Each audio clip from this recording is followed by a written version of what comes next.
Hello everyone, स्वागत है आप सभी का आपके अपने YouTube channel geography bye MCQ में।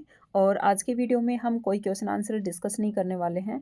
इसमें हम देखेंगे कि एग्ज़ाम हॉल में जाने से पहले हमें किन किन बातों का ध्यान रखना है। तो ये वीडियो जो एएमआरएस के स्टूडेंट्स हैं जिनका कल एग्ज़ाम है उनके लिए बहुत ही ज़्यादा इंपॉर्टेंट रहने वाला है। ठीक है। और मतलब हमें किन किन बातों का ध्यान रखना है जिससे कि हमने अभी तक जो मेहनत की है उसका रिजल्ट हमें प्रॉपर तरीके से मिल सके। ठीक है, तो सबसे पहले हम देखेंगे आत्मविश्वास। तो हमें सेल्फ कॉन्फिडेंस रखना है, खुद के ऊपर भरोसा रखना है कि मैंने जो इतने टाइम से मेहनत की है, ठीक है, उससे बाहर जो आपने पढ़ा है उससे बाहर कहीं नहीं जाने वाला। सभी स्टूडेंट्स ने वही पढ़ा है जो आपने पढ़ा है। और एग्ज़ाम टाइम में जो डर होता है ना अंदर एक कि ये नहीं हुआ, वो नहीं हुआ, ये रिवाइज़ नहीं हुआ, वो रिवाइज़ नहीं हुआ, ठीक है? और मैं तो सब भूल रहा हूँ या भूल रही हूँ, ये सभी स्टूडेंट्स के साथ में होता है। जो भी स्टूडेंट्स सीरियसली तैयारी करते हैं, उनके साथ में ये चीज़ होती ही होती है। तो आपको घबराना नहीं है, ये सोच के शांत रहना है कि ये सभी के साथ हो रहा है, मैं कोई एक अकेला ही स्टूडेंट नहीं हूँ जो मेरे साथ ऐसा हो रहा है।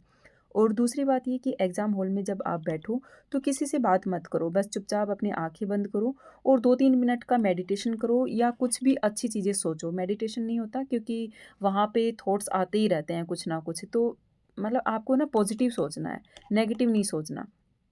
सबसे पहली बात तो यही सोचनी है कि जो मतलब मैं जो पढ़ा हूँ, जो मैंने मेहनत की है, उस पे मुझे पूरा विश्वास है, ठीक है? और साथ में एक चीज़ और बता देती हूँ कि आपको है ना बीच-बीच में पानी पीते रहना है। आप पानी की बोतल ज़रूर लेके जाएँ क्योंकि पानी पीते रहने से दिमाग अपना फ्रेश होता रहता है, ठीक है? उससे क्या है कि जो एक ऐसा लगता है ना दिमाग भन-सा गया है, ऐसा फ़ील नहीं होता क्योंकि पानी के साथ में ना ऑक्सीजन भी जाता है और ऑक्सीजन क्या करता है, दिमाग को ज़्यादा एक्टिव करता है। तो इसलिए ना बीच-बीच में पानी पीते रहना, ठीक है? और बस इतना ही है कि जो मैंने अभी तक पढ़ा है और जितना मैंने पढ़ा है, वो मेरे को आता है और मुझे सब याद है। और आज का पेपर मेरे लिए बहुत अच्छा रहने वाला है। और देखो सभी स्टूडेंट्स के लिए ये एग्ज़ाम नया है। सभी ने जो हो सकता है किसी ने पीसीएस मेंस लिखा हो, उनके लिए डिस्क्रिप्टिव लिखने का एक जो उनके पास एक्सपीरियंस हो सकता है, लेकिन मोस्टली बच्चे इसमें नए ही हैं। जिन्होंने कभी शायद नहीं लिखा होगा डिस्क्रिप्टिव कि किस तरीके से आंसर लिखने हैं, तो आपको घबराना नहीं है, आपको आराम से लिखना है, जैसा भी आता है लिखना है। दूसरा हम देखेंगे कि टाइम मैनेजमेंट, ये तो सबसे ज़्यादा महत्वपूर्ण है कि टाइम मैनेजमेंट तो आपको करके चलना है कि वहाँ पर 180 मिनट होंगे, हमें क्वेश्चन करने हैं 55। तो 40 क्वेश्चन अपने एमसीक्यूज़ के रहने वाले हैं और 15 क्वेश्चन अपने डिस्क्रिप्टिव रहने वाले हैं। तो हमें ऐसे नहीं करना कि 40 क्वेश्चन पे ही अटक के बैठ गए कि डेढ़ 2 घंटा इसी में लगा दिया। देखो ऐसे बिल्कुल नहीं करना है। 40 क्वेश्चन में आपको मैक्सिमम 60 से 50 मिनट यानी 1 घंटा तक आप ले सकते हो, ठीक है? लेकिन बाकी के जो 2 घंटे बचे हैं वो हमें डिस्क्रिप्टिव में लगाने हैं। तो इस तरीके से हमें यहाँ पर टाइम मैनेजमेंट लेके चलना है। 40 क्वेश्चन देखो 40 क्वेश्चन का क्या करना है, ये पार्ट सबसे ज़्यादा स्कोरिंग रहने वाला है आपका, ठीक है? जैसे कि मैंने बताया मोस्ट मैक्सिमम आप इस पार्ट को 1 घंटे में कर लीजिए। तो इसमें क्या है कि जैसे ऑब्जेक्टिव क्वेश्चन आएँगे, ठीक है? तो सबसे पहले तो हमें इसमें क्वेश्चन को 2 बार पढ़ना है। हर क्वेश्चन को हमें 2 बार पढ़ना है और ध्यान से पढ़ना है। और सबसे बड़ी बात कि इसमें जो सत्य असत्य पूछा जाता है कि कौन-सा सत्य है, कौन-सा असत्य है, उसको हमें पहले ही क्वेश्चन पढ़ते टाइम ही उसको जो है ऐसे गोला कर लेना है या कोई नई शब्द आता है उसको गोला कर लेना है, जिससे कि ध्यान रहे कि क्वेश्चन में पूछा क्या है, सत्य पूछा है, असत्य पूछा है या नहीं पूछा है, क्या पूछा है। तो इसलिए ना क्वेश्चन को 2 बार अच्छे से ध्यान से पढ़ना है, ठीक है? और इन चीज़ों को साथ में गोला भी कर लेना है कि उससे पता चलेगा कि आंसर में हमें करना क्या है। तो सबसे बड़ी बात तो ये कि एक बार में आप सभी क्वेश्चन ना देखें, एक बार में सिर्फ़ एक ही क्वेश्चन देखें और उसी का आंसर करने की कोशिश करें। और देखो फर्स्ट राउंड में आपको क्या करना है कि 40 क्वेश्चन हैं, उसका आप फर्स्ट राउंड ऐसे करोगे कि सबसे पहले आपको जो क्वेश्चन 100% आ रहे हैं, उन क्वेश्चन पे आप टिक मार्क करते चलें, ठीक है? उनको सही लगाते चलें कि हाँ, इसका आंसर ये है और मुझे इसको वापस से नहीं देखना है। दूसरा आप क्या करोगे उसी राउंड में कि जो क्वेश्चन आपको बिल्कुल भी नहीं आ रहे हैं, जिनका आपको 3 ऑप्शन नहीं आ रहे हैं, चारों ही ऑप्शन नहीं आ रहे हैं, तो उन क्वेश्चन को आपको वहीं पे क्रॉस लगा देना है कि इन क्वेश्चन को मुझे वापस से नहीं देखना है कि इनको अगर आता ही नहीं है आपको तो क्यों देखना? क्योंकि ये जो चीज़ें हैं ये आपको नेगेटिव में लेके जाती हैं, तुक्के मारने वाली। तो इसलिए ना जो क्वेश्चन बिल्कुल आ रहे हैं उनको हाथों हाथ करते चलो, 100% सही है, ये कर दिया मैंने। जो बिल्कुल नहीं आ रहे हैं उनको क्रॉस मार दो कि अगर सेकंड राउंड में देखूंगा तो इन क्वेश्चन को मैं हाथ भी नहीं लगाऊंगा। अगर इनमें आप उलझ गए ना तो आपका टाइम वेस्ट होना है। थर्ड में क्या करना है, थर्ड क्या करना है कि जो क्वेश्चन आपको मान लो 1 2 ठीक है 3 और 4 ऑप्शन है, तो आपको एलिमिनेशन मेथड होता है, उसमें क्या है कि आपको देखो ये होता है कि आपको जो क्वेश्चन नहीं आ रहा है उसको कट ही कर देना है। ऐसे ही हमें ऑप्शन में देखना है, जैसे कि हमें इसमें 2 ऑप्शन आ रहे हैं, तो आपको कोई क्वेश्चन है पता है कि इसमें मतलब जो सेकंड ऑप्शन है वो तो बिल्कुल भी नहीं है, तो आप उसको बिल्कुल ऐसे कट मार दें कि ये भी नहीं होगा। जैसे ये मान लो कि फोर्थ ऑप्शन है, इसमें ये भी नहीं होगा, तो इन दोनों को कट ही मार दो कि आपको इन ऑप्शन के बारे में सोचने के लिए टाइम ही ना देना पड़े। तो आपको सिर्फ 1 और 3 ऑप्शन पे ही सोचना होगा। तो ये जो 50-50 वाले होते हैं, इनको आप गोला करते चलें। ये वाले क्वेश्चन जो 50-50 वाले हैं, उनको आप गोला करते चलें, ठीक है? तो उससे क्या होगा कि जो सेकंड राउंड होगा, उसमें आपको क्या देखना होगा, 100% वाले नहीं छेड़ने आपको। जिनको बिल्कुल क्रॉस कर दिया है, आपको बिल्कुल भी नहीं आते हैं, उनको भी नहीं छेड़ना।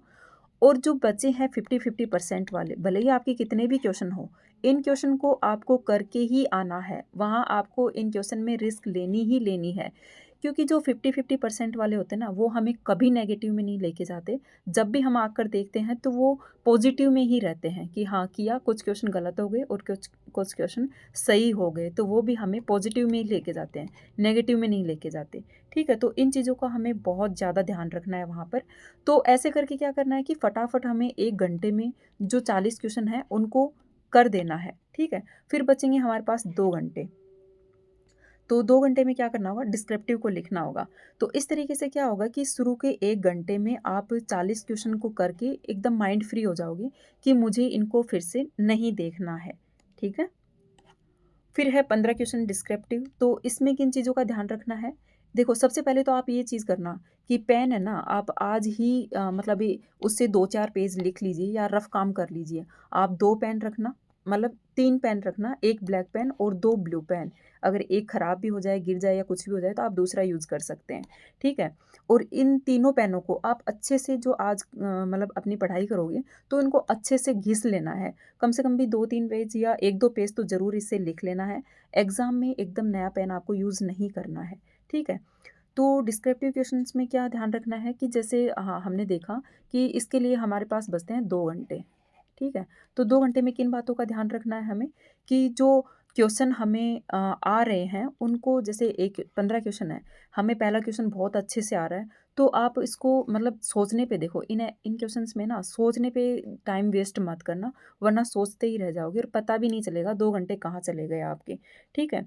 तो सबसे पहले जो क्वेश्चन आ रहे हैं अच्छे से, उनको आप करो। और करने का तरीका जैसे मैं हर क्वेश्चन में आपको बताती हूँ, हर क्वेश्चन में, यानी स्टार्टिंग में जो लिखना है इनका इंट्रोडक्शन या फिर लिखते हैं भूमिका, तो वहाँ पर भूमिका शब्द हमें लिखना ही नहीं है। वहाँ शुरू स्टार्टिंग की जो शुरू की 2-3 लाइनें हैं, वो इसका इंट्रोडक्शन या इसकी भूमिका होती है। वो एग्ज़ामिनर अपने आप समझ जाता है कि हाँ, ये इसका इंट्रोडक्शन है। तो क्वेश्चन भी अपना पता है जो आंसर है सॉरी नंबर हैं, उनका डिवाइडेशन भी ऐसे ही होता है कि भूमिका का मुख्य भाग, निष्कर्ष और डायग्राम, इस प्रकार से जो है क्वेश्चन भी डिवाइड, आंसर भी सॉरी मार्क्स भी डिवाइड होते हैं, ठीक है? अगर आपको भूमिका वहाँ नहीं बनानी आ रही है या आपको इंट्रोडक्शन नहीं लिखना आ रहा है, तो आप बिल्कुल टाइम वेस्ट ना करें। आप टू द पॉइंट लिखते जाएँ।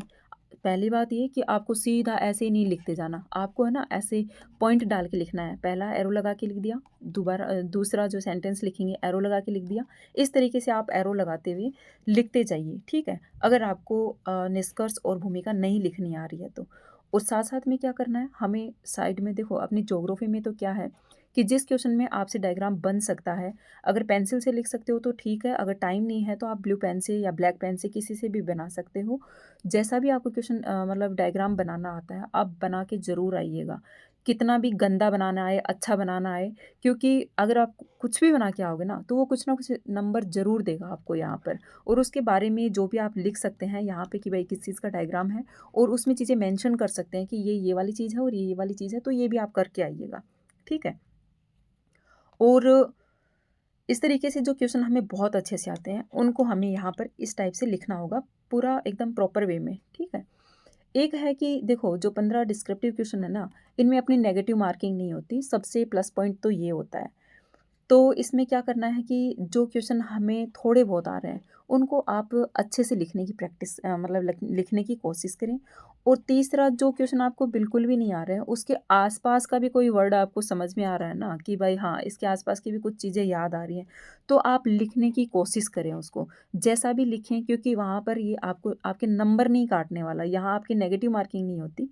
यहाँ पर आप कुछ लिख के आओगे ना, 2-4 लाइनें भी लिख के आओगे ना, तो हो सकता है आपको 1-2 नंबर मिल ही जाएँ। उस क्वेश्चन से रिलेटेड ही कुछ भी लिख देना भले ही आप, ठीक है? लेकिन इन क्वेश्चन को छोड़ना नहीं है आपको।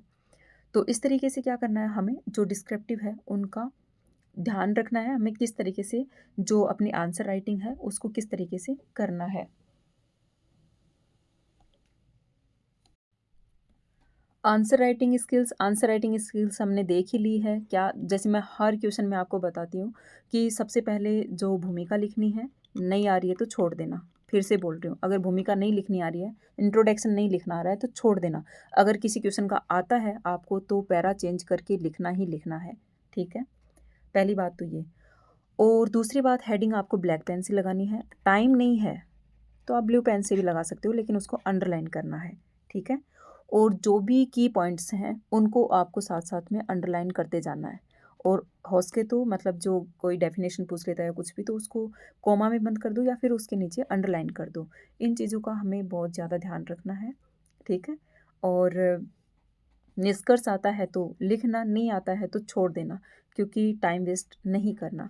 और डायग्राम बनाना है, जैसा भी आए, जिस क्वेश्चन में बनता है बना के ही आना है, ठीक है?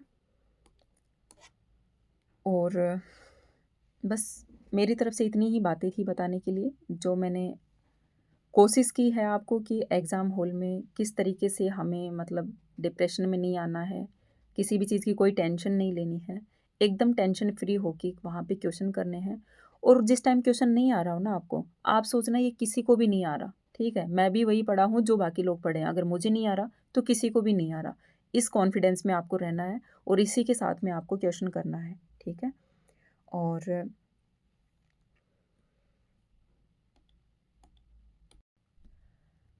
तो जो अपनी 180 मिनट हैं, साथ में 55 क्वेश्चन और अपना कॉन्फिडेंस, ये चीज़ें ही हमें वहाँ पर सिलेक्शन दिलवाने वाली हैं, क्योंकि आपने जितना पढ़ना था वो पढ़ लिया है, ठीक है? अब जो पढ़ा हुआ है उसी को रिवाइज़ करो, नया कुछ भी मत पढ़ो, ठीक है? और इसी के साथ अपना मैं ये वीडियो यहीं समाप्त करती हूँ। और आप सभी स्टूडेंट्स को ऑल द बेस्ट। अच्छे से पेपर करके आइएगा और आके ज़रूर बताइएगा कि आप सबका पेपर कैसा हुआ है। उम्मीद करती हूँ आप सबकी मेहनत रंग लाए और आप सभी अच्छी रैंक के साथ में सिलेक्शन पाएँ। Thank you.